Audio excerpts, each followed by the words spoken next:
Rajahmundry medical విద్యార్థిని ప్రియాంక మృతితో కుటుంబ సభ్యులు శోకసంద్రంలో మునిగిపోయారు. కన్నీరు మున్నీరుగా విలపిస్తున్నారు.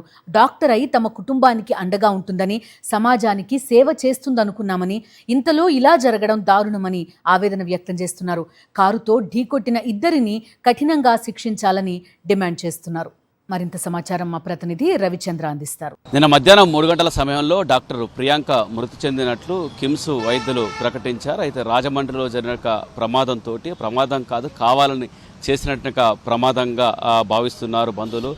ప్రియాంక సోదరుడు ఉన్నారు, వారిని తెలుసుకుందాం. అంటే నిన్న రాజమండ్రి పోలీసులు ఏం చెప్పారు, అసలు ఏం జరిగింది?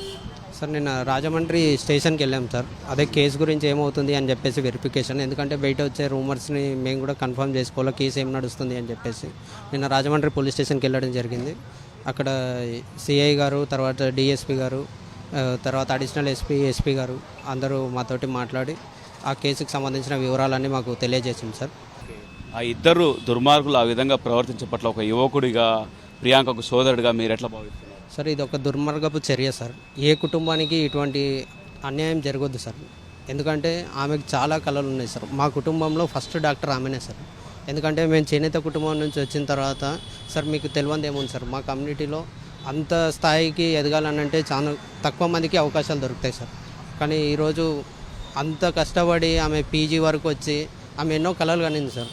పీజీ కంప్లీట్ అయిపోతే మా కుటుంబానికి, మా కమ్యూనిటీకి నేను హెల్ప్ చేయాలి, నేను సహాయపడాలి, ఒక డాక్టర్గా నేను అందరికీ సహాయం చేయాలి అని చెప్పేసి ఒక హాస్పిటల్ కూడా నిర్మించుకొని అందులో చేయాలి అని చెప్పేసి తను ఎన్నో కళలు కనింది సార్. మేము కూడా సరే మా కుటుంబం నుంచి ఒక డాక్టర్ వస్తుంది అని గర్వంగా చెప్పుకునే టైంలో ఇది జరగడం మాత్రం మా కుటుంబానికి తీరని. ప్రియాంక వాళ్ళ డాడీ, 4 ఫాదర్స్ వాళ్ళంతా అంతకుముందు ఎక్లాస్పూర్ అనే ఒక గ్రామంలో ఉండేది సార్. వాళ్ళకి చిన్న ఒక ప్లేస్ ఉంది సార్. సో అక్కడ వాళ్ళ 4 ఫాదర్స్ అంతా సమాధులు ఉన్నాయన్న కారణంతో ప్రియాంకను కూడా అక్కడే చేయాలి అని చెప్పేసి అనుకున్నారు సార్. కుటుంబం అయితే కోలుకోలేని పరిస్థితి ఉంది సార్. ప్రియాంక వాళ్ళ డాడీ బయటకు వచ్చి మాట్లాడలేని పరిస్థితి సార్. ఎందుకంటే అంత అల్లారుముద్దుగా పెంచుకున్న కూతురు కళ్ళ ముందే ఆ విధంగా వెళ్ళిపోతే సార్, ఆమె సండే రోజు ఇంటికి వచ్చింది సార్. ఇంటికి వచ్చి రిటర్న్ వెళ్ళే క్రమంలో మండే రోజు డ్యూటీ చేసింది, మూవీకి వెళ్ళేటప్పుడు కూడా కాల్ చేసి చెప్పింది సార్. తర్వాత కొద్ది గంటలకే ఇలా జరగడం అన్నది కరెక్ట్. దుర్మార్గమైన ఒక విధంగా ప్రవర్తించారు.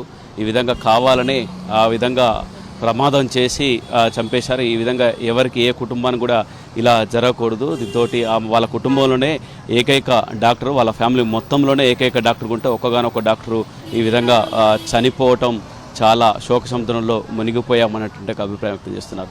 కెమెరా రవిచంద్ర, సాక్షి టీవీ, హైదరాబాద్.